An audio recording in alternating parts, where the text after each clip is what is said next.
आज के इस वीडियो में कक्षा 12 के रसायन विज्ञान पेपर हल के बारे में बताया जाएगा। 2025 में जो रसायन विज्ञान का पेपर हुआ था, पेपर का कोड 347 के सभी प्रश्नों को हल करके बताया जा रहा है। पिछले भाग के वीडियो में प्रश्न नंबर 1 से लेकर के प्रश्न नंबर 6 तक के प्रश्नों को हल करके वीडियो अपलोड कर दिया गया है। यदि उस भाग का वीडियो आप सभी लोग नहीं देखे होंगे तो डिस्क्रिप्शन बॉक्स में उस वीडियो का जो है लिंक है, वहां से जा करके वीडियो को देख सकते हैं। आज के इस वीडियो में प्रश्न नंबर 7 के सभी प्रश्नों को हल किया जाएगा। निम्नलिखित अभिक्रिया में ABC की संरचना लिखिए। अब यहाँ पर पहला बताना है CH3CH2I जब ये क्रिया करेगा तो यहाँ पर A के स्थान पर क्या बनेगा? OH यहाँ हाइड्रोक्साइड रेड आयन है, यह जब क्रिया होगा तो B के स्थान पर क्या बनेगा? और यहाँ सोडियम हाइड्रोक्साइड है और यहाँ ब्रोमीन दिया गया है, इसके साथ जब क्रिया कराया जाएगा तो C के स्थान पर क्या बनेगा? तो इस अभिक्रिया को जो है एक एक लाइन जो है आप सभी लोग अच्छे से समझिएगा। तो यहाँ सबसे पहले जो दिया गया है CH3 CH2 और ये दिया गया है I, इसका नाम हो गया जो है एथिल आयोडाइड नाम है। अब एन जो है CN से क्रिया करेगा, सोडियम साइनाइड से जब क्रिया करेगा तो A के स्थान पर क्या बनेगा? तो A के स्थान पर क्या बनेगा? तो यहाँ बना सकते हैं CN जो है I के पास चला जाएगा, I जो है CN के पास चला जाएगा तो ये बन जाएगा CH3 CH2, CN उसके पास चला गया, ये बनेगा एथिल साइनाइड हो गया। और यहाँ पर जो है I इसके पास आ जाएगा तो ये बनेगा सोडियम जो है आयोडाइड बन जाएगा। तो यहाँ पर जो बना यह A वाला नाम हो जाएगा। A वाला नाम A के स्थान पर क्या बना? तो यहाँ A के स्थान पे बना CH3 CH2 CN बना, इसका नाम क्या बनेगा? एथिल साइनाइड हो जाएगा। A के स्थान पे बन गया तो समझ में आ गया होगा कि A के स्थान पर क्या प्राप्त हुआ? तो एथिल साइनाइड प्राप्त हो गया। अब B के स्थान पर क्या बनेगा? और यहाँ बताया गया कि हाइड्रोक्साइड रेड आयन है, तो जब यहाँ पर क्रिया कराएंगे तो अब किसका क्रिया होगा? तो CH3 CH2 CN का जो क्रिया होगा, अब ये क्रिया हाइड्रोक्साइड जब रेड आयन लिखा रहता है तो उसमें अल्प मात्रा में जल भी लेना पड़ेगा। H2O के साथ जब क्रिया कराते हैं तो और यहाँ पर किसके उपस्थित में? हाइड्रोक्साइड रेड आयन के साथ उपस्थित में जब क्रिया कराते हैं तो क्या बनेगा? तो लिखेंगे यहाँ पर CH3 CH2 CO और ये बनेगा NH2 हो जाएगा, यहाँ पर NH2 हो जाएगा। तो यह नाम इसका क्या बन जाएगा? और ये जो पदार्थ बनेगा यही पदार्थ B बनेगा। क्या बनेगा? B पदार्थ बनेगा। और इस पदार्थ का क्या नाम होगा? तो इसका नाम हो जाएगा प्रोपेनेमाइड हो जाएगा। क्या नाम हो जाएगा इसका? नाम प्रोपेनेमाइड इसका नाम हो जाएगा पूरे का। किसके साथ होगा? जल के साथ गर्म होगा, हाइड्रोक्साइड रेड आयन के उपस्थित में, तो प्रोपेनेमाइड जो है प्राप्त हो जाएगा। तो यह A के स्थान पे प्राप्त हुआ और यह B के स्थान पे प्राप्त हुआ। तो अब C के स्थान पर क्या प्राप्त होगा? तो अब यह जो केमिकल लेंगे इसका नाम क्या है? प्रोपेनेमाइड नाम है। अब ये प्रोपेनेमाइड जब ले लेंगे यहाँ पर CH3 CH2 और ये हो जाएगा CO और NH2, इसका नाम है प्रोपेनेमाइड। अब किसके साथ क्रिया करेगा? तो यह सोडियम हाइड्रोक्साइड NaOH प्लस जो है यहाँ पर I के साथ जो है Br के साथ Br2 के साथ जब क्रिया करेगा तो Br2 के साथ जब क्रिया करेगा तो क्या बनेगा? तो यह जो है क्या नाम है? इसका नाम है प्रोपेनेमाइड और इसका नाम है सोडियम हाइड्रोक्साइड और इसका नाम है ब्रोमीन। जब क्रिया करेगा तो यहाँ बन जाएगा CH3 CH2 और NH2, इसका नाम हो जाएगा एथिल एमीन बन जाएगा। और उसके साथ क्या बनेगा? प्लस Na2CO3 सोडियम कार्बोनेट बन जाएगा। क्या बनेगा? सोडियम कार्बोनेट बन जाएगा। Na2CO2 बन जाएगा। और क्या बनेगा इसमें? प्लस और यहाँ बनेगा 2NaBr बन जाएगा, 2NaBr हो जाएगा। और प्लस जो है 2H2O बन जाएगा। क्या बनेगा? 2H2O हो जाएगा। अब संतुलित करने के लिए यहाँ पर संतुलित करने के लिए यहाँ पर यन्ने देखिए 2 गो है और यन्ने यहाँ पर 1 है और यन्ने यहाँ पर देखिए 2 यहाँ है, तो 2 2 मिल करके 4 है, इसलिए यहाँ पर 4 लगा लेंगे, 4 बन जाएगा, 4 यन्ने OH हो जाएगा।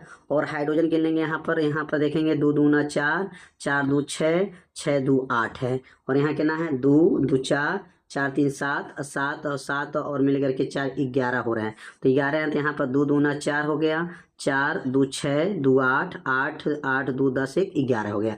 दोनों पक्ष क्या हो जाएगा, संतुलित हो जाएगा। तो यहाँ पर जो पदार्थ ये बना इसका नाम हो जाएगा C वाला पदार्थ हो जाएगा, और C वाला पदार्थ जो बना यह जो है क्या क्या बना है समझ में आ गया होगा। तो A के स्थान पर क्या प्राप्त हुआ है, अब यहाँ पर लिख सकते हैं कि A के स्थान पर क्या बना, तो A बराबर जो बना है इसका नाम है CH3 CH2 CN बना है, इसका नाम एथिल जो है साइनाइड बना है। बी के स्थान पर क्या बना था, तो बी के स्थान पर जो बना था CH3 CH2 और CONH2 बना था, जो है इसका नाम प्रोपेनेमाइड है। क्या नाम है, प्रोपेनेमाइड हो जाएगा, प्रोपेनेमाइड हो गया। और सी के स्थान पर क्या बना है, तो यहाँ पर बना है CH3 CH2 NH2 बना है, जो एथिल एमीन कहा जाता है। तो यहाँ पर ABC के स्थान पर क्या क्या बनना था आप लोग अच्छे से समझ गए होंगे। यहाँ पर 3 रिएक्शन लिखा गया है और तीनों रिएक्शन जो बताया गया है दोनों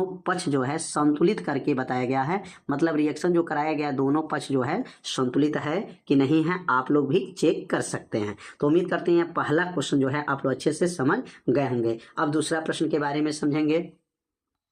अब अगला जो रिएक्शन यहाँ पे दिया गया है, अब यहाँ पर जो है एथिल डाई एजोनियम क्लोराइड है, ये ethyl diazonium chloride copper cyanide के साथ जब क्रिया करेगा तो ए के स्थान पर क्या बनेगा, और जल और जो जल के साथ जो है यह हाइड्रोजन धनायन के साथ जब क्रिया करेगा तो बी के स्थान पे क्या बनेगा, और पुनः जो ये अमोनिया के साथ क्रिया कराएंगे तो सी के स्थान पर क्या बनेगा। तो सबसे पहले यहाँ पर लेंगे C2H5N2 और यह हो गया Cl, इसका नाम है एथिल, क्या नाम है, एथिल डाई एजोनियम क्लोराइड है। और ये जो क्रिया करेगा यह कॉपर जो है साइनाइड के साथ क्रिया कर लेगा, तो गर्म करने पर यहाँ पर क्या बनेगा, तो यह साइनाइड जो है Cl के पास चला जाएगा और यह Cl जो है Cl जो है Cu के पास आ जाएगा। तो यहाँ पे क्या बन जाएगा, C2 हो जाएगा, C2H5 हो जाएगा, C2H5 और यह बन जाएगा Cl, इसका नाम हो जाएगा एथिल साइनाइड बन जाएगा। और यहाँ बनेगा CuCl हो जाएगा, जो है कॉपर का क्लोराइड हो गया, और यहाँ पर नाइट्रोजन गैस बाहर निकल जाएगा, इसमें नाइट्रोजन गैस जो है बाहर निकल जाएगा। तो यह रिएक्शन जो बना उम्मीद करते हैं आप लोग समझ में आ गया होगा। यहाँ पर क्या है, तो एथिल डाई एजोनियम क्लोराइड जो था जो है कॉपर साइनाइड के साथ जब क्रिया किया तो यहाँ पर क्या बना, एथिल साइनाइड बन गया, एथिल साइनाइड, कॉपर का क्लोराइड बना, नाइट्रोजन गैस बना, और यह पदार्थ ए वाला पदार्थ हो जाएगा, क्योंकि यहाँ पर ए का स्थान पर क्या बना, तो ए के स्थान पर एथिल साइनाइड बन गया। अब यह एथिल साइनाइड को ले लेंगे C2H5CN, एथिल साइनाइड को ले लेंगे, और जल ले लेंगे, यहाँ पर जल H2O के साथ और जो है, और यहाँ पर जो है हाइड्रोजन जो है धन आयन, यहाँ पर हाइड्रोजन जो धन आयन है H+ है, हाइड्रोजन जो धन आयन है, अब इसके साथ मिला करके जब गर्म करेंगे तो क्या बनेगा, तो यहाँ हाइड्रोजन धन आयन भी ले लेंगे H+, अब क्रिया कराएंगे तो H+ के साथ जो क्रिया कराया जाएगा तो यहाँ पर बनेगा C2H5COOH, इसका नाम क्या है, मेथेन एथेन प्रोपेन, 3 कार्बन है, प्रोपेनोइक अम्ल, क्या बनेगा, प्रोपेनोइक अम्ल बनेगा। और क्या बनेगा यहाँ पर NH4 और यहाँ प्लस हो जाएगा, अमोनियम आयन बोला जाता है, इसको क्या बोला जाता है, अमोनियम आयन बोला जाएगा, और यहाँ पर अमोनियम आयन प्राप्त हो जाएगा। और यहाँ बी वाला जो यौगिक बना, बी वाला यौगिक क्या बन गया, तो यहाँ पर बी वाला यौगिक जो बना प्रोपेनोइक अम्ल बना, प्रोपेनोइक अम्ल क्या कहेंगे, C2H5COOH बना।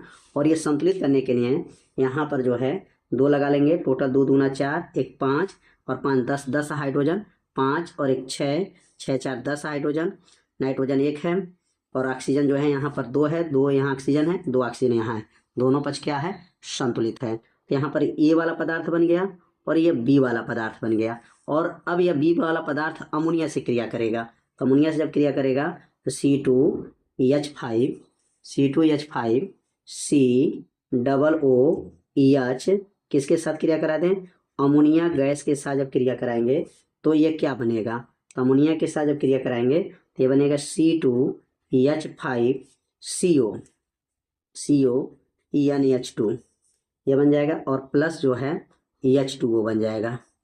ये जो बन जाएगा टोटल H2O बन जाएगा। ए के स्थान पे क्या बना, बी के स्थान पे क्या बना और सी के स्थान पर क्या बना, एक एक लाइन जो है आप लोग समझ लेंगे। दोनों अभिक्रिया संतुलित होना चाहिए, मतलब दोनों पक्ष जो है संतुलित होना चाहिए। तो यहाँ पर जो है पहला जो क्या लिए थे, एथिल डाई एजोनियम क्लोराइड में कॉपर साइनाइड के साथ क्रिया किए तो एथिल साइनाइड प्राप्त हुआ, यह ए के स्थान पर हुआ। एथिल साइनाइड को जो है जलीय विलयन और हाइड्रोजन धनायन की उपस्थिति में किसके साथ क्रिया किए तो प्रोपेनोइक अम्ल बना और अमोनियम आयन बना। और यह जो इसके साथ जो है अमोनिया के साथ क्रिया किए तो यहाँ पर जो बना है यह प्रोपेनेमाइड जो है बना हुआ है और यहाँ जल बन गया है। तो यह जो अब क्रिया जो है समझ में आ गया होगा। तो यह ए के स्थान पे हो गया और यह बी के स्थान पे हो गया और यह सी के स्थान पे हो गया। उम्मीद करते हैं ये तीनों रिएक्शन आप लोग अच्छे से समझ गया होंगे।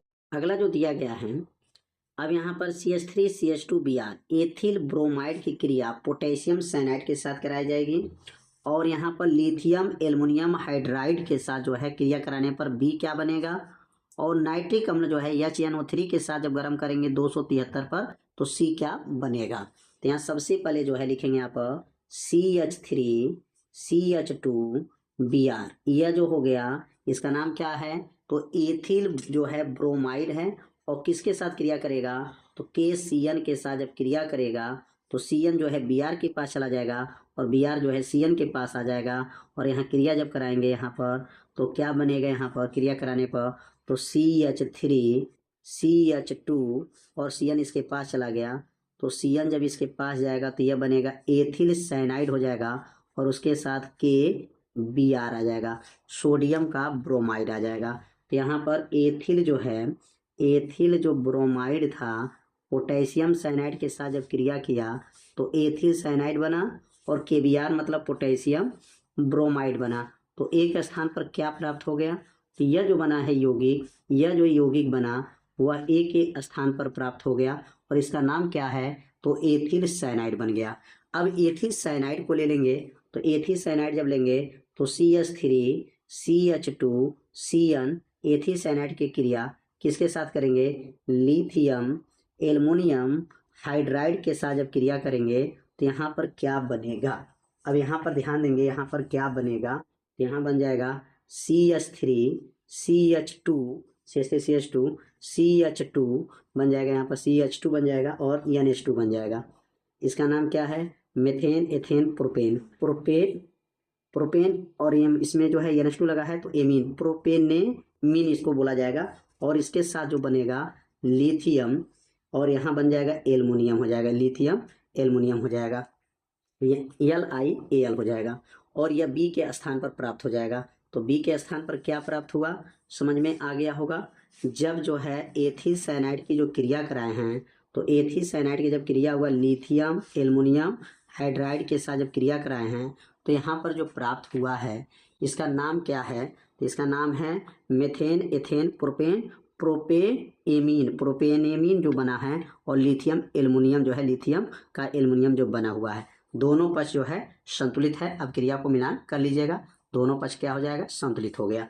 अब ये जो बी के स्थान पे बन गया और सी वाला देखिए क्या बनता है, जब इसको लेकर के गर्म करेंगे CH3CH2 NH2 और इसको क्रिया जो है नाइट्रिक अम्ल के साथ कराएंगे। यहाँ पे दिया गया है HNO, यहाँ पे जो दिया गया है NH2 है, NH2 नाइट्रस अम्ल इसको बोलते हैं, HNO2 नाइट्रस अम्ल के साथ जब क्रिया कराएंगे 273 डिग्री पर 273 केल्विन पर जब गर्म करेंगे तो क्या बनेगा CH3CH2 बन जाएगा और यह बन जाएगा OH और उसके साथ क्या निकल जाएगा, नाइट्रोजन गैस निकल जाएगा और उसके साथ जो बनेगा जल बन जाएगा, H2O हो जाएगा। तो यह जो बना है समझ में आ गया होगा क्या क्या यहाँ पर यौगिक बना है।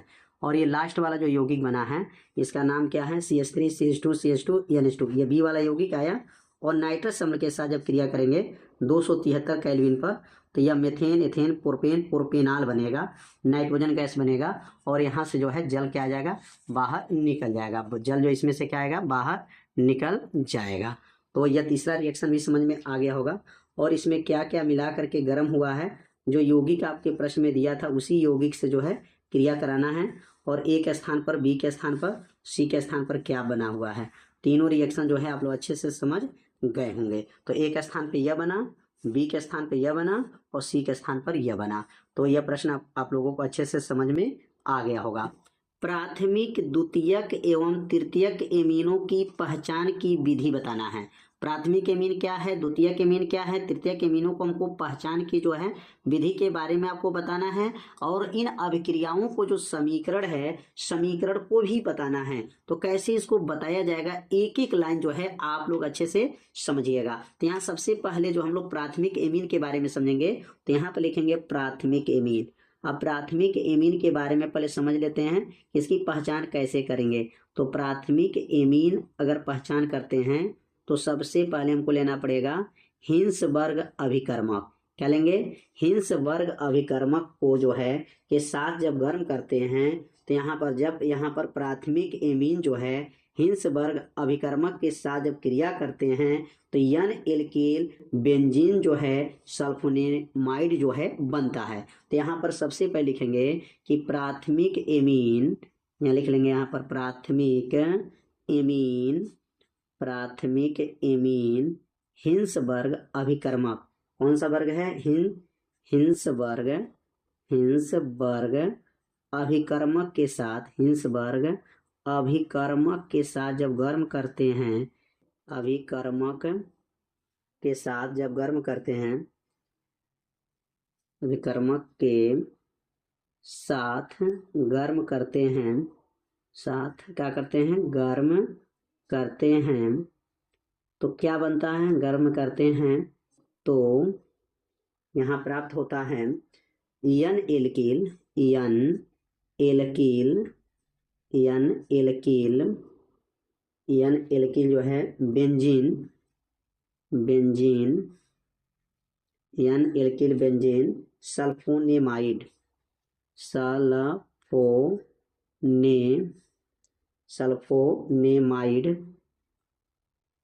सल्फोनेमाइड बनाता है या बनते हैं।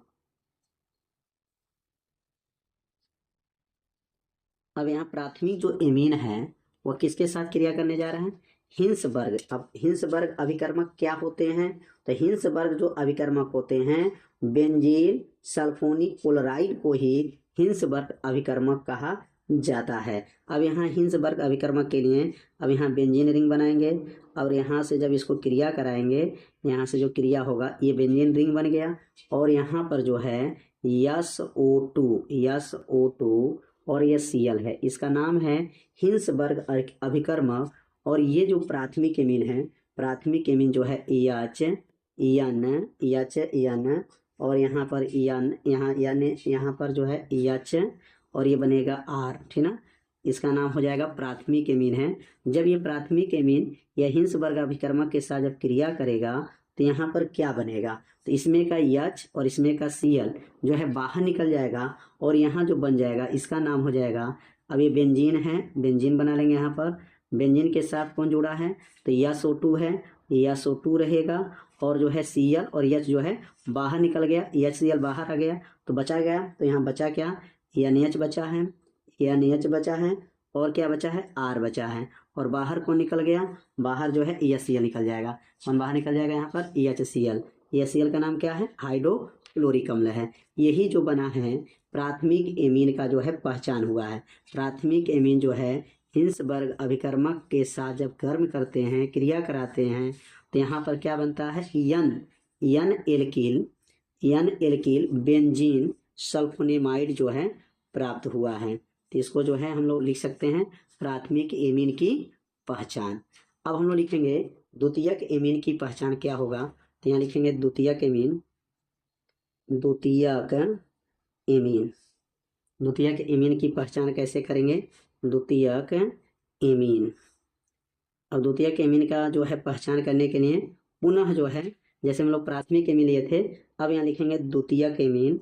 और द्वितीयक जो एमीन है यह भी क्रिया जब करेगा, द्वितीयक एमीन किसके साथ क्रिया कराना है, तो द्वितीयक एमीन हिंसबर्ग अभिकर्मक के साथ, हिंसबर्ग अभिकर्मक के साथ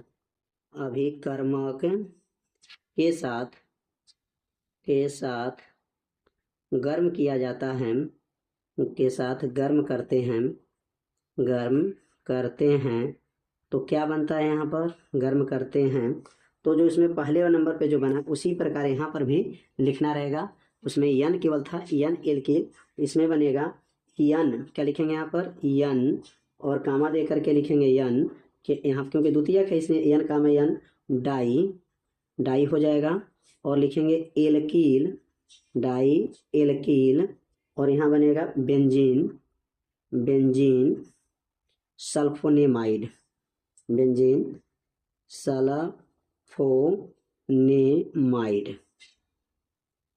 सल्फोनेमाइड बनता है।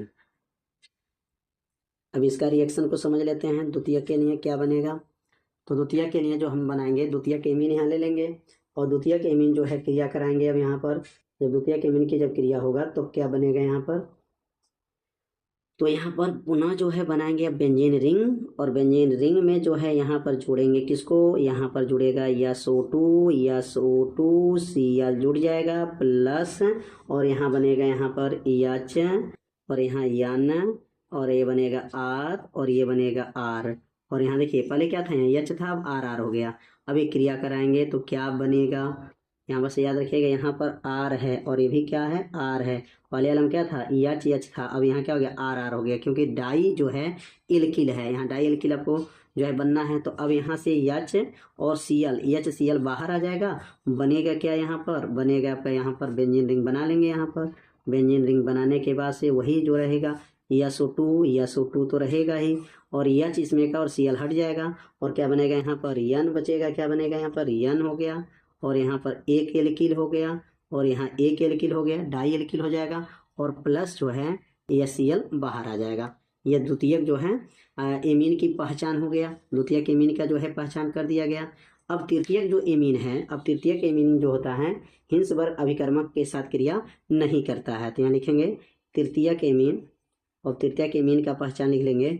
तो तृतीयक एमीन का अगर पहचान लिखते हैं तो यहाँ आगे क्या लिखेंगे, तृतीयक एमीन के आगे कि यह जो होता है हिंसबर्ग अभिकर्मक के साथ क्रिया नहीं करते हैं। लिख लेंगे यहाँ पर यह जो है तृतीयक है हिंसबर्ग अभिकर्मक के साथ, हिंसबर्ग अभिकर्मक के साथ तृतीयक एमीन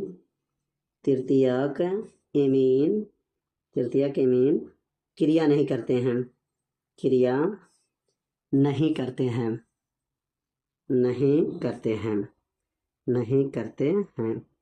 तो उम्मीद करते हैं समझ में आ गया होगा। प्राथमिक एमीन हिंसबर्ग अभिकर्मक के साथ जब क्रिया करेगा तो यन एल्किल बेंजीन बनेगा, और ये द्वितीयक एमीन जब क्रिया करेगा तो यहाँ पर यन डाई एल्किल बेंजीन सल्फोनेमाइड बनेगा। और तृतीयक जो एमीन है वह हिंसबर्ग अभिकर्मक के साथ जो है क्रिया नहीं करते हैं। तो यह प्राथमिक एमीन, द्वितीयक एमीन, तृतीयक एमीन का पहचान आप सभी लोग अच्छे से समझ गए होंगे।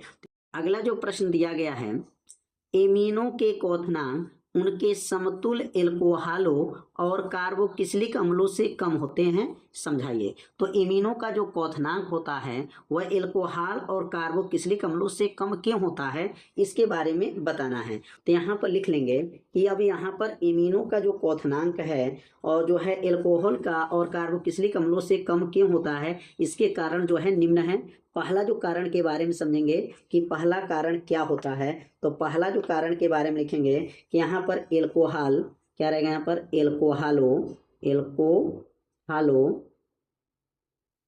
एल्कोहलो तथा कार्बोक्सिलिक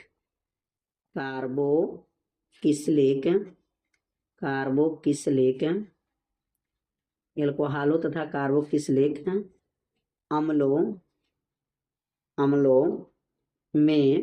अम्लों में जो होते हैं प्रबल माने शक्तिशाली, प्रबल जो है अंतरा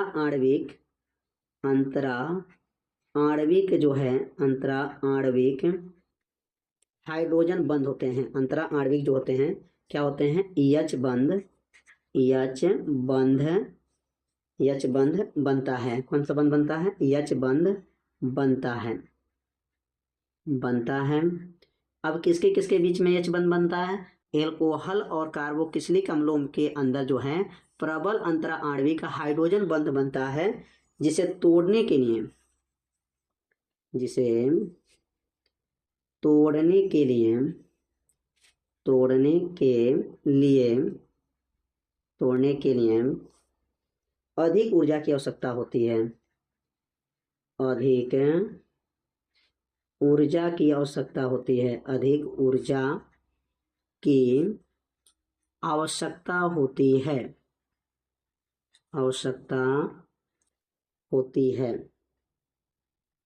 पहला जो कारण क्या है, तो एल्कोहल में और कार्बोक्सिलिक अम्ल में हाइड्रोजन बंध जो है बनता है और उसके तोड़ने के लिए अधिक ऊर्जा की आवश्यकता होती है।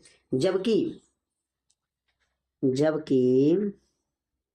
एमीन में, जबकि एमीन में जो एमीन के साथ हमको तुलना करना था, जबकि एमीन में एच बंध नहीं बनता है, एच बंध में हाइड्रोजन बंध आपका जो है नहीं बनता है, नहीं बनता है।